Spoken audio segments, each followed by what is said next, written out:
Good evening, and welcome very, very much to Conversations, where I'm very pleased to welcome to the program Robert Mundell, economist, professor at the Columbia University, and economist with a unique and increasingly relevant perception in terms of the world economic order. And Mr. Mundell, welcome very, very much to Conversations. Thank you. I wonder if you might share with myself and the cable television audience, you've had a view of economic development that's increasingly having relevancy to the world of policy and so forth. But in one of the factors that you've had a long-term view of was the need, in your view, in order to gain economic efficiencies, of a tax reduction from the state, from the conditions of that we had been in. Maybe you could share that the United States economy has been, in your view, taxing at a higher rate than was efficient, even in the name of gaining government revenues for its own purposes and so forth. But maybe you could share, if you could, is that a part of what your view, which was different than, let's say, the traditional conservative wisdom or the conventional wisdom in terms of economics was, and policy objectives that you've been, advice you've been giving to the policy decision makers? It's important for us to have had a decrease in the tax rate in terms of the overall efficient operation of the economy? Yes, I believe that for a long time now, for 20 years at least, the U.S. taxpayer has been paying too many taxes, and that problem is increased. The problem is increased as in the 1970s and the 1980s with inflation. Because what had happened after the breakdown of the international gold standard in 1971 was that inflation began, and the inflation started to, because the taxes were progressive, the income tax was progressive, producing more and more revenue, so that a larger and larger share of gross national product was going to finance government spending. And because revenues were increasing, Congress automatically decided that they had the revenue and the ability to finance every year new and larger programs, and simply spent that. The governments will always spend whatever they can. And so by the 1970s, as the price level rose, people paid larger share in taxes, and that effect was having a negative effect on economic growth, real economic growth in the U.S., and real economic growth was going down, and the economy is performing badly. And that is why I've been in the forefront, perhaps you might say, of the movement to cut taxes. To cut taxes, and that... But to cut marginal tax rates, to cut not the total level of taxes, but the marginal tax rates. It was hurting incentives for greater growth and productivity. Surely, if taxes get to too high a level, people are going to have a great disincentive to invest. If that is the case, there won't be income there to invest in. It will show. I heard you say that there was, after the floating exchange rates, or 1971, in the international arrangement of things, that there was a tie into that.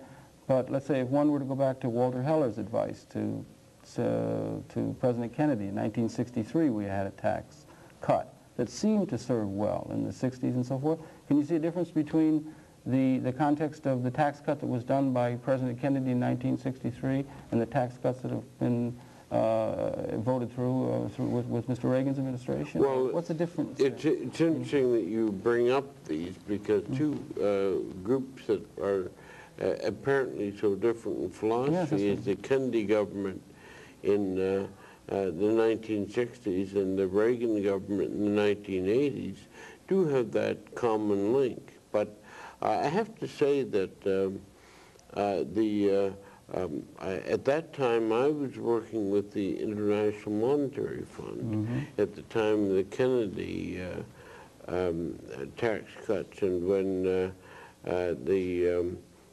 Kennedy's economic team came in, initially they did not agree with the idea of a tax cut. They wanted increased taxes Mr. Heller and wanted low a tax cut. interest rates. Yes, absolutely. Walter Heller wanted one, didn't he? Yes, Yeah, yes, he wanted an increase in taxes and low interest rates. Walter Heller wanted an increase in tax? Oh, Yes, and the tax force, the task force report that President Kennedy assigned in the interregnum before he assumed office, after he was elected, that it was headed by Dr. Paul Samuelson. And Samuelson brought out and developed the so-called neoclassical synthesis, which was for a reduction in interest rates to speed growth and a higher tax rate and lower government spending, a budget surplus and lower interest rates. And so initially, that policy mix was a bad thing for the U.S. economy in the early 1960s.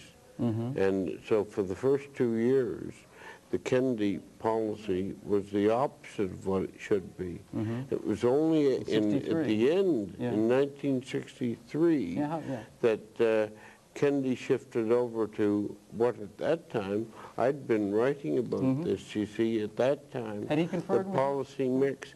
No, but I was working with the IMF, and I was on the team that in fact, in 1963 was put on, and I'd written an article on the policy mix for, that was the opposite policy mix, of using the higher interest rates to correct the balance of payments and tax cuts to spur employment and economic growth. And it was only after the disaster that was being created by the initial policy of the Kennedy administration that you remember this was the 62 was the year of the stock market crash, Blue Monday and the stock market crash, the confrontation with the steel industry and the incipient inflation, that the initial part of the Kennedy program that was only at the end of 1962 did Kennedy turn around to what has now become known as the sort of Mundellian policy mix of tighter money to correct the balance of payments and a tax cut to spur economic growth. Do you think, and Kennedy brought this through in his Yale speech in 1962. And had Mr. Kennedy had reference to your work and so forth? Well, Did he credit you for that? his whole, no, he didn't, of course, in his speech, but in 1961, at the beginning, I had written this paper that was circulated throughout the U.S. government and all over the world, as these papers are, at the IMF, and it was published in the International Monetary Fund staff papers in March 1962. And that was circulated around. By that time, I had convinced, I think, the majority of the economic team in the United States that they had to shift. And then Kennedy, acting on the advice of his newly converted economists, then did shift. So the fact that Reagan in 1980 and Kennedy's program in 1960s and really the Johnson tax cut of 1964 had something to do with, had a common denominator. The common denominator. If I may say so. A Mundelian denominator, right? But a common denominator and a wisdom, perhaps. I don't want to. If you read, if you look back on, say, James Tobin, it was James Tobin's book, National Policy Choices, and he mentions this conflict and how they had to make those changes. So there's no mystery about it. Yeah, and I guess in general, apart from wherever the philosophical force or impetus for it is, it's a question of the real world in a certain sense, and yes, it's a factor, certainly is an arguable fact, that if a system begins to levy taxes at too high a rate, a government does that, it's going to lose efficiencies, even in terms of the revenue it's able to gain for its own purposes. Yes. Right? And yes. Mr. Laffer's curve has now become part of the thing, but yes, that's a well, then, truism from your then, perspective. Then, if you go on from 1961, and the policy mix at that point, that's relevant. And then the tax cuts that were, the argument for the tax cuts that we were using then also was that if you lower taxes, there'd be more growth and there'd be more revenue, and the revenue you would eventually get would be enough to finance the tax cut, which it was, because after all, in 1964 and 65, revenue shot way up, and the government was able to finance. In the Johnson government, in 1964 and 65, a war on poverty at the same time that the government was financing the war in Southeast Asia. Yeah, but that did catch up with Vietnam War. Don't you think that caught up with us? I mean, in terms of... yes, eventually. By 1966 and 67, it did catch up. And the government spending then had, with two wars, the war on poverty and the war, government spending went too far, and there was a budget deficit. And then finally, only in 1968, did, in the summer of 1968, did Congress impose a 10% surcharge tax cut, a tax increase to finance the war and to solve what was at that time really quite a small budget deficit. Compared to nowadays. But compared to now, it was minuscule. But it was so worrisome then because of the balance of payments problem, and inflation was roaring up to from 1% to 2% to 3%, which was a very large amount up for a country that had still a gold convertible currency for external purposes. Which we went off in 1971? First in 68 we went off the internal gold standard, and then in 1971 we went off this for the international purpose. President Nixon took the world off the world off gold, or really closed the gold window of convertibility. And started a floating exchange? Initially, we floated after August 15th when the thing broke down.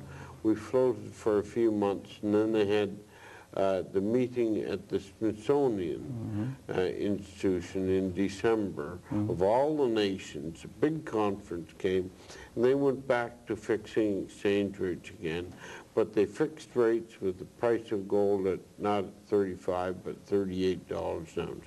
But the free market price of gold had gone up higher, and nobody was buying or selling it. So it really was a dollar standard based on new exchange rates for the dollar.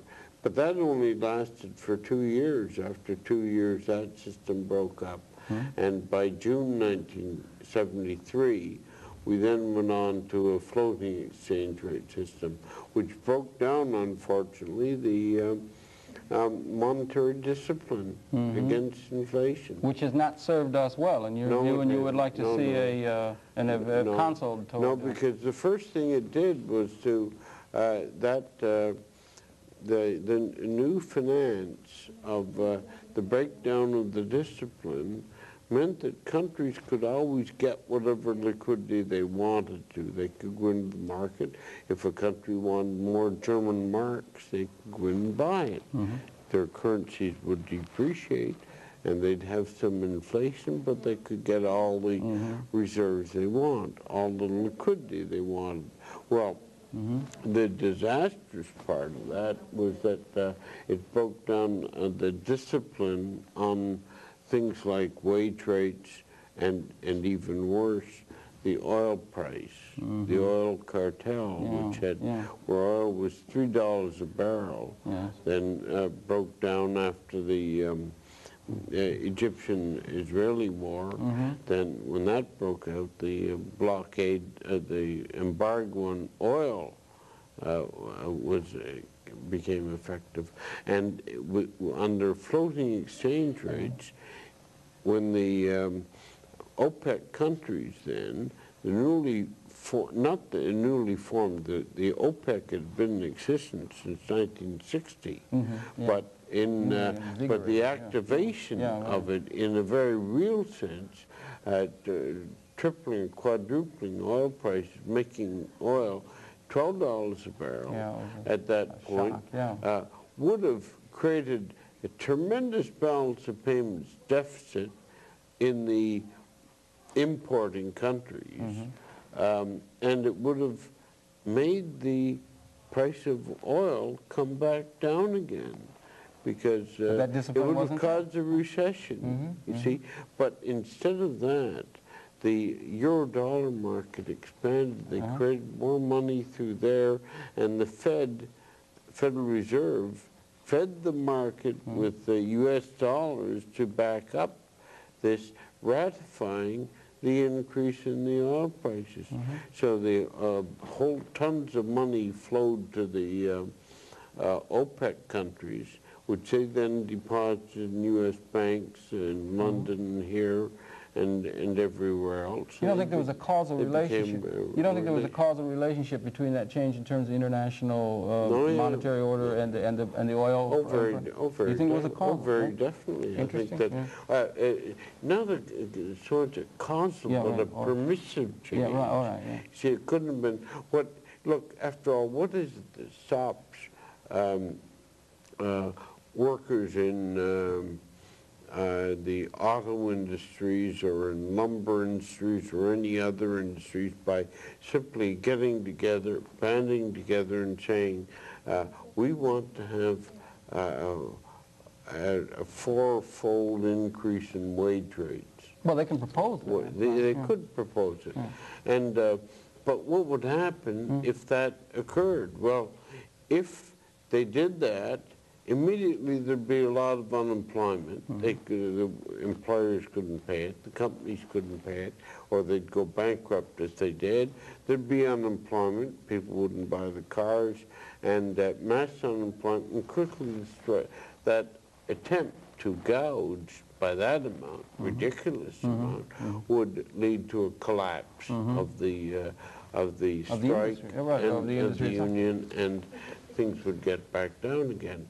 The discipline, in other words, would be there. Yeah, within the national context. But just imagine, if as soon as the workers wanted their fourfold increase in prices, and the Federal Reserve came along and said, okay, we'll increase the quantity of money by that amount. We'd simply have a big increase in prices, and then all in wages, and then all prices would rise with the quantity of money, and we'd be back up to where we were before. Well, that did happen on the international, global level because of the floating exchange system, without any discipline, keeping things down, and without the dollar having to be disciplined by the gold convertibility. Yeah, because the international the Federal Reserve would have to have, in a monetary sense, have the money there that is supposedly be backed in a certain sense by firm productivity. Would make it so that we're not going to have too many dollars shooting, chasing too many goods, and we don't have that discipline without that gold standard, in your view, on the international? Yeah, so you've got to have that discipline, and then as we went along, we had the oil price increase of 1973, and then again in 1979, the same thing occurred, and when oil prices then went from $14 a barrel to $34 a barrel. And again, there was a gush of new inflation. Yeah. And prices then shot way up. Price of the price of gold, which had been in 1970, had been $35, $38, $40 on the private market, shot up to over $800 an ounce. In January 1980, the price of silver went up to $50 an ounce. You had these incredible inflation rates. The price of sugar went up to $50 a pound. Yes, right. And you think it's a tie-in to that? I mean, oh yes, because the money was there to pay it. The money was there to pay it, and money followed. There was no tight money policy and no discipline. But then, after 1980, that, I think, excessive inflation. Double-digit inflation we were suffering, yes, was what it got up to 20%. Out of hand, really, yes, out of hand. That's really the economic factor. Of all the economic factors, it probably cost President Carter re-election. Yeah, it was a good guess. Brought in it was, of course, perhaps the hostages in Iran and other factors, but of the economic factors, that was the thing. And when the first mandate of the Reagan administration, clearly from the voters, I think, was to stop the inflation. And fortunately, the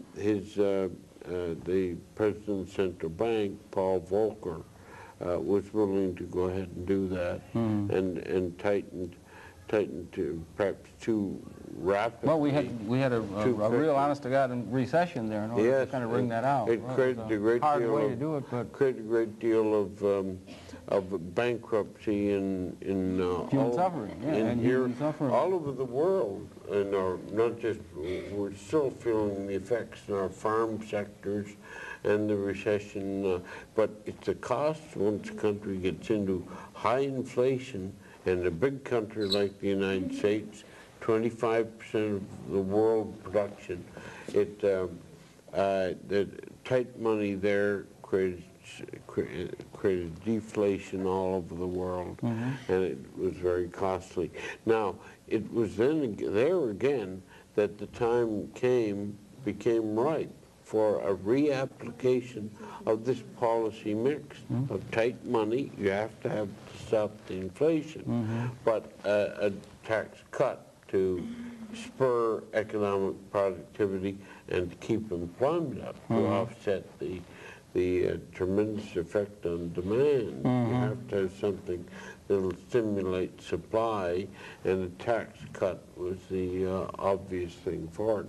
And fortunately, by that time, our good friend Jack Kemp had pioneered this since 1975, the idea of a long tax cut through the 30% tax cut, the Kemp-Roth bill. And that they managed to put that tremendous revolution in taxes through Congress in 1981, but they delayed it.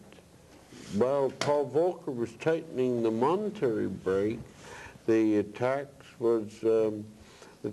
cut was only 5% came out in '81, and so there was too much of a collapse in demand, so the economy went down. Unemployment went up to 11%. A short but very sharp recession. Yes, I know. But then after the first 10% tax cut came in July 1, 1982, the first 10% came in then.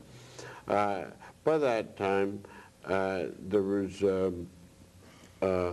that's when the stock market took off.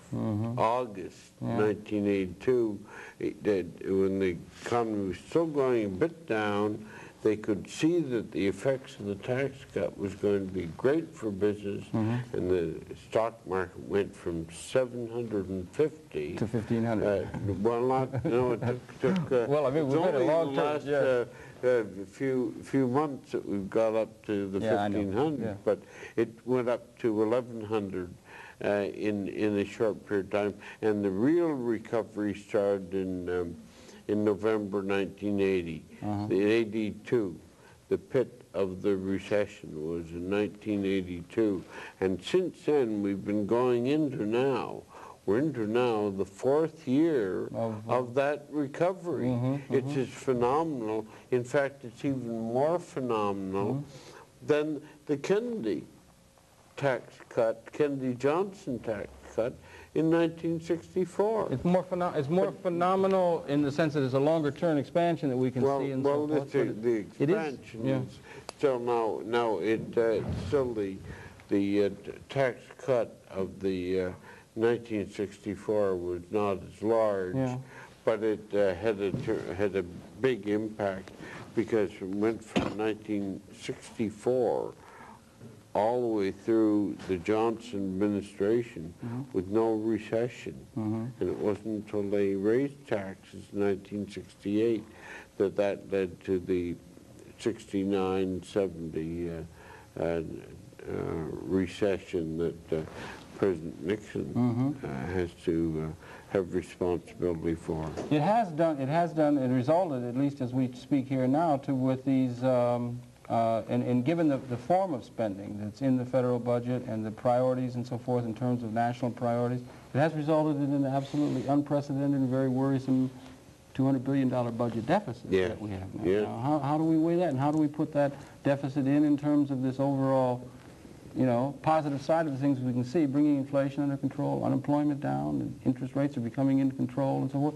But this deficit, I mean, how much of it is, how do we deal with that? We're going to have a tax cut, we're going to have increased spending, particularly on the military side and so forth, and we find ourselves with these deficits that are very worrisome. I just wonder Yes, well, economics is the kind of thing, it's a question of choice. Economics doesn't really solve problems. It transforms them. We had a problem. In 1980, there was a tremendous problem, 20% or 15% inflation, 20% interest rates. We traded that in, and we still had 7% unemployment. We traded that in. We got rid of the inflation, but we got, as the cost of that and the cost of the recovery from the 11% unemployment during the Depression, we got the budget deficit. And that's the sacrifice we made for that. Now, if the economy had been able to move from 7%, where we were down unemployment, down to 4% unemployment, where we really should be, and with, I think, 4%. I think we could take 3 percentage points off the unemployment rate, but it would take, I'm sorry, it would take another tax cut, another reduction, because I think taxes are Why should we go on a tax cut? I mean, But marginal taxes are still too high. If you have 50%, if the income taxes at the margin are 50%, you have less productivity. It's just too much for the economy. If we want long-term growth, we get best long-term growth by tax cuts. We don't collect taxes from multimillionaires at 50% taxes. People just escape into tax shelters, capital gains or tax havens, tax shelters of one kind. Now our tax reform bill, which we hope the Rostenkowski bill is going to move over, and I think that's moving into the Senate. We hope the Senate will probably pass that and maybe improve it if they could, but even if they pass that will be another milestone in the way to a good tax system. Well, now, it won't be the last milestone, but we'll have to have another one in in 1989. Well, there's a couple of things.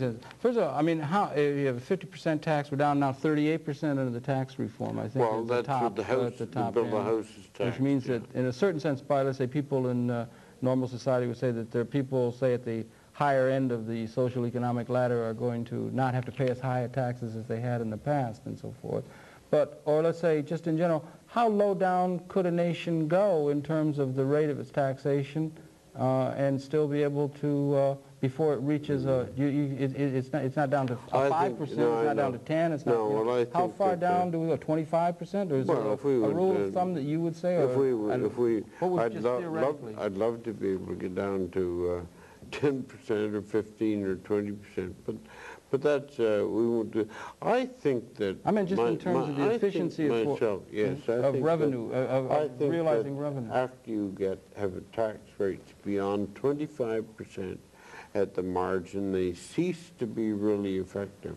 Now, the Rostenkowski bill has a 38% marginal tax rate top. President Reagan apparently has said that he won't sign a bill if the marginal rate is over 35%. So that may be renegotiated in the Senate and come back for a vote on this at the 35%. But they've already had a lot of trouble with that, haven't they? Yes, they have. But is it over that issue? Or well, it's a question of it's 38%. See, but they abandoned the exemption for the for New York's for states like New York, or state income taxes can be subtractions now still, whereas the Kemp-Kasten bill and some of the other bills would have given up that exemption. So it's a trading off of you could have got that bill if you could have got the top rate down to 30% if you'd kept the given up the exemption from taxes of state and local income taxes. So what we really but now let me address the question you're worried about. There are two questions. First is the level of the budget deficit. Well, there is that, obviously, No, but that's a problem. We will have to talk about that perhaps. But the other is the what you started to say was the regressivity. I think you were going to say that to do this helps the millionaires, the people who are rich. When you cut down the top income tax rate, but it's the that's not the basic purpose of the thing, because of course there's a trade-off for getting rid of some tax shelters. But the object is not fundamentally or only to help the rich. That's not the purpose of it at all. I think it's never been stressed enough that poor people, people in middle income brackets, a tremendous pool of human capital out there, of people who would like to get rich. The whole idea of the capitalist economy, the entrepreneurial economy, is to allow people to become rich if they have the ability or the genius or brains to do it, and the organizational capacity for the entrepreneur to become rich. But for people on salaries who who have no money, no wealth, no inherited wealth of any kind, which is most of the people, which is most of the people, to become rich, as soon as their incomes go up a certain amount, they're stuck with higher and higher income tax, and they're shut out. So upward mobility is inhibited greatly by the progressivity of the tax system. And it's also inequitable because, frankly, if you take somebody who has inherited some wealth and someone who has not inherited wealth, then if they both go and work in the same job, then one man for the same work is going to be paid perhaps half what the other man is going to be paid. The rich man will be paid about half.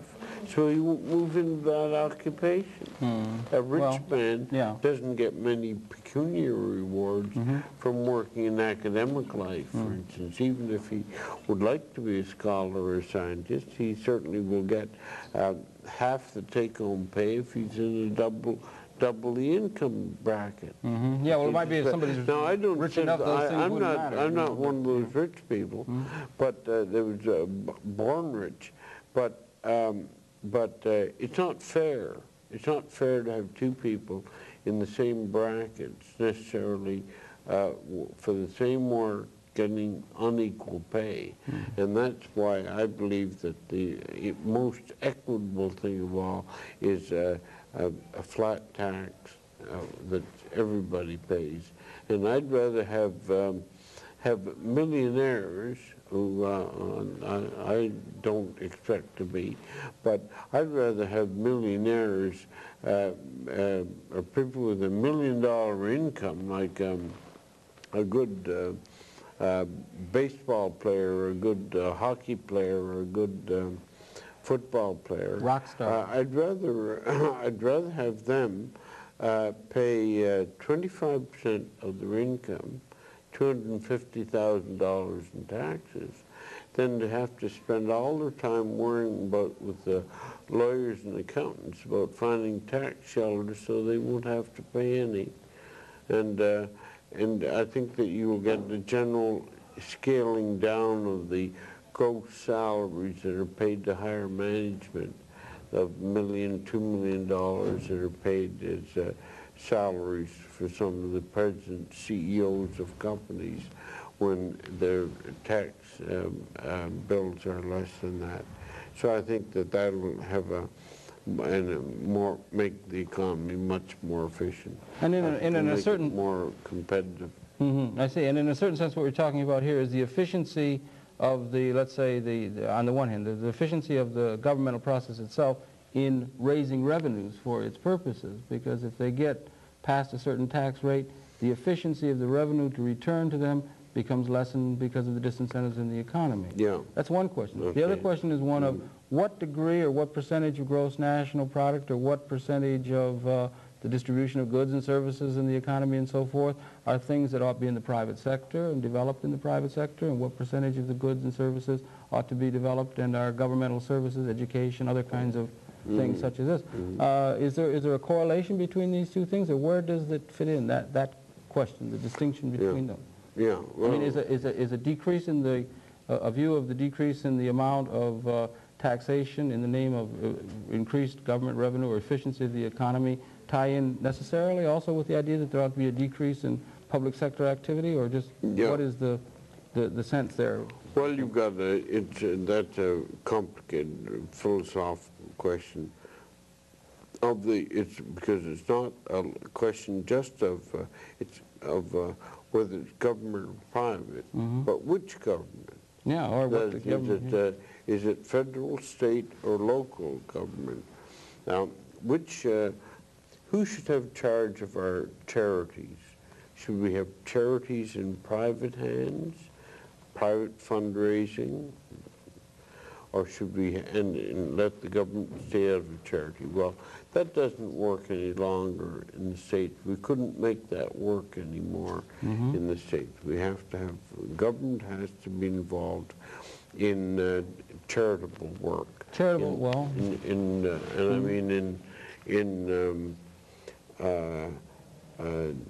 welfare, or even on into, we developed since the 1930s, Social Security, other kinds of things. Society, by and large, wants government. Education's been largely a matter of into government hands. But should the federal government take over those things, or should that be done in state or local hands? Well, let's say just as a dialectic between, let's say, all government activity in terms of the society where the citizens have a certain political say and so forth, as opposed to, let's say, privatization and services and goods and services in the private sector. I mean, is there, I mean, you could have a tax cut in the name, as in Kennedy's tax cut, it's going to be increased revenue for a government, but the government is going to function, you know, with great vitality in the economy, have a great deal today, and deliver a great number of goods and services. Or you could have a tax cut with the idea of eliminating government services and putting them in, increasingly encouraging that to develop, those things to develop within the private sector. Well, I think the best system is to have the private sector do as much as possible.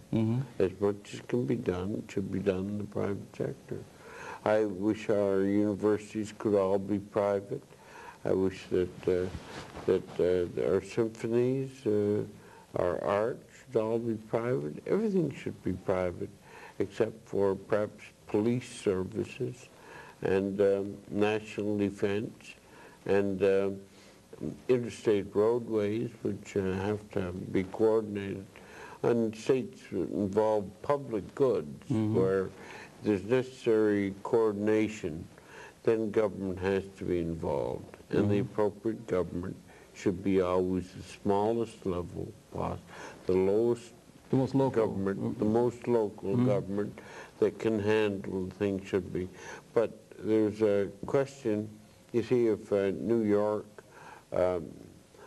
decides it wants to solve the problem of the homeless in New York, and it's generous enough to make homes for the homeless, then people will come from outside New York to New York, and we'll, if we're the only state doing it, then we'll...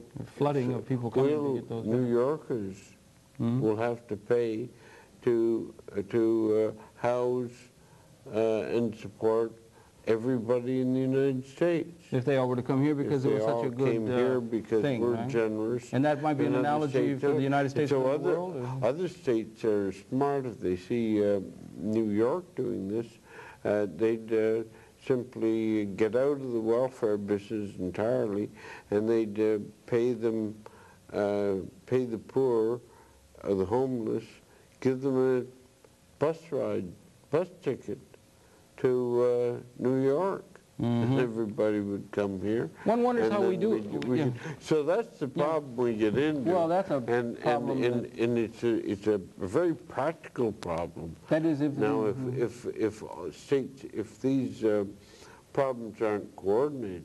Now, the other thing is, if all states were hard-headed about it, and they just said, we won't do anything with this, then that hurts our conscience. So then private communities might step in, maybe churches would step in and do this, the Salvation Army and some things, we'd have that working there, but it would still be a marginal, disgraceful problem that people would not like to have to deal with. And it would also create problems of crime and everything else. Yeah, we have a problem now. We have inflation's in, I mean, the economy's in recovery, 1,500 Dow Jones, and the interest rates, and all of these indicators are very well, and at the same time we have tremendous problems with people at the lower social economic ladder who haven't been able to take advantages of these heartening benefits that have benefited a great deal of the middle, upper middle, and upper classes within the society, but the underclasses seem to have been having a harder time of it, to where the problem is really getting almost out of hand. I mean, and I don't know, I suppose there was some sort of a, Franklin Roosevelt came along back in the 1930s and felt there had to be a healthy infusion of federally sponsored programs and so forth in the name of the, let's say, people at the lower social economic ladder, that the free marketplace, the laissez-faire free marketplace, selfish-oriented kind of attitude toward human society was just going to not serve well enough the people at the lower social economic ladder. Yes, well, how do we address this? I mean, well, we first have to recognize what the problem and the evil is. There's a problem of the short run and the long run. Compassion in the short run can lead to disaster in the long run, I'm afraid. Because what we end up doing, if you look now, I'm not going to be so absurd in the United States. It's just that there's anything wrong with Social Security. But before, say, 1920 or 1910, there was no Social Security. That's right. But the responsibility for looking after senior citizens and looking after young people was left with the private community or the private family. The family structure did that. Now, when there was a three-generational family in the United States, and there still was in the 1930s, but at that point, the advocates of Social Security came around and said, well, look, let's take away from the individual working family the need to support their old people. Let's tax the working family and then pay pensions, Social Security, to the old generation, and then let them be independent of it. Well, that was a trade-off. The Americans decided that that would be a good thing to do, but the cost of it was that it changed the structure because it relieved the working classes of the sense of responsibility for their parents. Well, I mean, there could have been other sociological influences, technology and so forth have had an influence on the family structure and so forth. To a certain extent, I think it helped to break up the three-generational family. Well, it might be one factor of it. In the United States. By making the people who would have been dependent independent. Yes. Yeah, but yeah, right. But yeah, right. Okay. That's the cost of it. You see, but if you go into it and you decide, well, that's a cost of that, but nevertheless, the benefits outweigh the cost. And the economist is always weighing these two things out. You could say the same argument, but women in the working place and being independent breaks up the man and the wife, because the woman becomes independent and isn't dependent upon the breader and so forth. And that's a philosophical view that some people would perhaps disagree with. That decreases the Equal Rights Amendment, so to speak, type of thing. Which I support, and which many people do, has had an effect in the asymmetry with the idea that the woman's place was in the home, an old-fashioned, not a good idea for a healthy idea in our society anyway. I suppose it's pioneering at this rate, perhaps.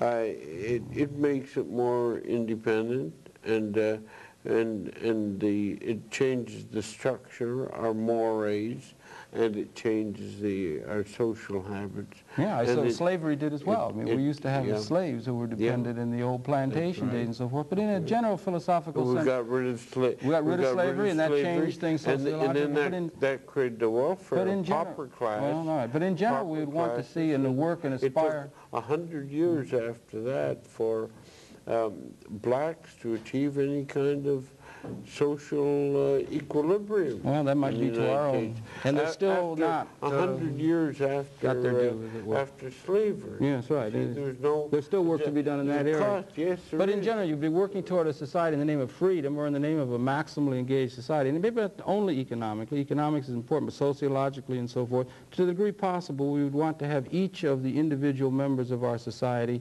as freely able to live out their own lives according to their own given inner sense, rather than being dependent upon other kinds of people. That's the kind of society in a theoretical sense we'd want to have. We'd want to have each of the individual members free in that sense. That's glorifying, I mean, idealistically. Glorifying individualism, but the question, you always have the Mr. and Mrs. Jekyll problem. That is do we want the man and wife to be or husband and wife to be independent of each other or dependent? How dependent? And do we want them each to have separate finances and separate housing? Or what arrangements do we want them to make? Well, you can get synergies between two people that are independent. How should our tax system accommodate these? I think Fred Astaire and Ginger Rogers used to do well. They would both do very well in their own right, but between them there was a synergy, a little bit something more than the sum of the two, but two individual people. That's enough to keep it together, but when the the government steps in to adjudicate or interfere with those relationships. Or perhaps to allow there to be a redistribution, to use a term, or a rearrangement of the order. We live in a society where increasingly technology itself is responsible for production. Most of the people are working people. They gain income through a labor relationship to production. They have a job that gains income for that. Either that or through a government transfer payments. Unfortunately, there's a great number of people who've depended upon government transfer payments to live and pay rent and so forth. The technology is very narrowly held. We're to be a capitalist society. Very, very few people own the great mass of the technology that is responsible for production. Do you think there's a problem or ways that we could go toward trying to develop increased ownership of technology among the general society? Perhaps ultimately even as an instrument of income distribution and become a capitalist in that sense rather than depending only upon your labor wages for income. Through private saving, through investments, and through investments in the stock market, or the individual has to enter this market. But it's hard for the individual to do it. They have nothing left over to do it, if he's taxed at the level he can't. Now, in the United States, we do have one very expensive item in our government, which is military defense. Absolutely, absolutely. You see, it's too bad that we have an external enemy and an external threat that makes it necessary, apparently, for us to spend a lot of money to defend Doesn't produce any really service or good that's of any good. But on the other hand, you see, it's one of the costs of being, the wealthier we are, the more it's worth spending money to protect ourselves. No pauper in the streets would hire a bodyguard. He would need to hire a bodyguard because he doesn't have anything to steal. That's assuming. But a rich man may have to hire a bodyguard, not only for him, but for his wife and for other people, because he's, and the same is true with countries. Rich countries have to have high defense. Or also, because they have to defend themselves. Yeah, but in the same time, at the same time, plundering country that's going to come around. But at the same time, wouldn't it be possible for people who are rich to be able to see their status in security, in a certain sense, served by a milieu of people who were generally well-to-do and comfortable rather than desperate, so that to the degree that that there is a generally high standard of living will decrease the need for the sense of bodyguards or defense and so forth, because it's people who are in a desperate kind of strait in terms of an economics that are the most... Well, that's why, in fact... So by increasing the standard of living of the underclasses, you're making less police and so forth necessary. That's why the rich have to live in ghettos. Now, they live in rich men's women's ghettos. Increasing people are seeing the United States as a ghetto in the world, in a sense. The world is a ghetto. And the people US, see that same pattern. I think to a certain extent we have a ghetto, and we try to keep out people that are a great deal poorer than us.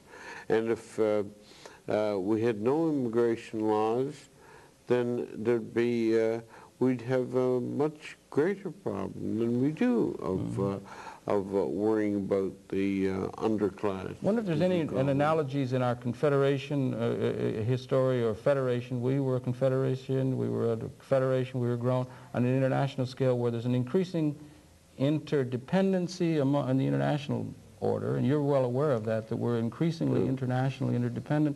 There should be a closer working interdependency and appreciation of that among the nations of the world. Well, there is in areas of the world that are sufficiently similar.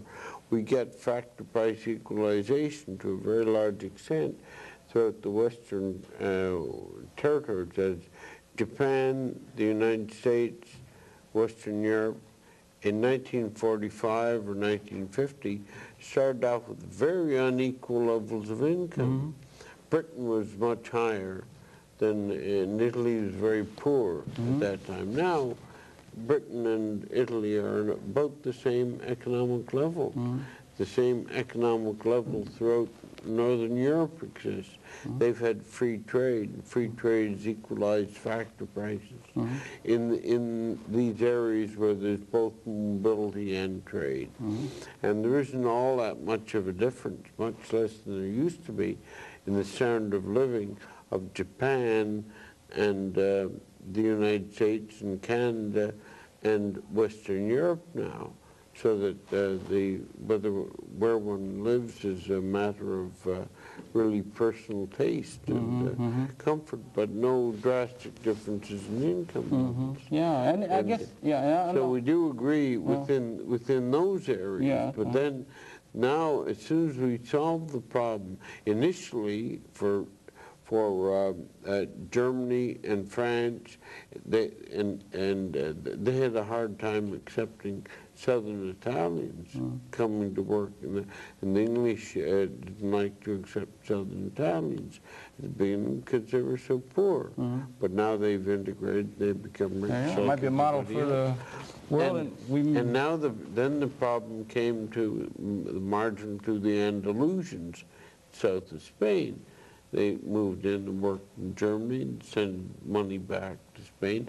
But now they're raising their sound up. And now next will be Portugal and then Greece, which will be integrated into the community. So but there's still the areas in the periphery of what was once the Roman Empire, on the north of Africa and others that are poor. Yeah, and these problems are going to have to be addressed by one and all, because we do live in an interdependent world, and questions of how best we can have the federal, our national economy operate with maximum efficiency to realize these things, and the international economy to operate at maximum efficiency in order to improve the standard of living of us all, so that we could live in these safer and secure and more affluent conditions, is something that's of the highest order and of responsibility for our world leadership. And it would seem to me that you've had a mighty hand in helping to provide intellectual leadership in terms of understanding a certain policy direction that's very, very much in the minds of people now. And I certainly want to thank you for all your work over the years, academically and theoretically and so forth. And I certainly want to thank you for participating here in this segment.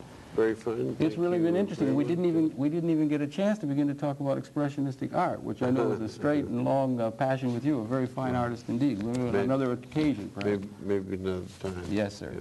If I may, then, I'd like to remind you, it's been your pleasure to have the Perception Center, Robert Mundell, the incredibly prolific and extremely important economist here. And I'd like to thank you very, very much for viewing that, and I'd invite you to tune in again next week. We'll be coming back again next week. But that's it for this particular segment. We'll see you next week. And once again, Mr. Mundell, Robert, if I may, thank you very much indeed. Okay. Good night.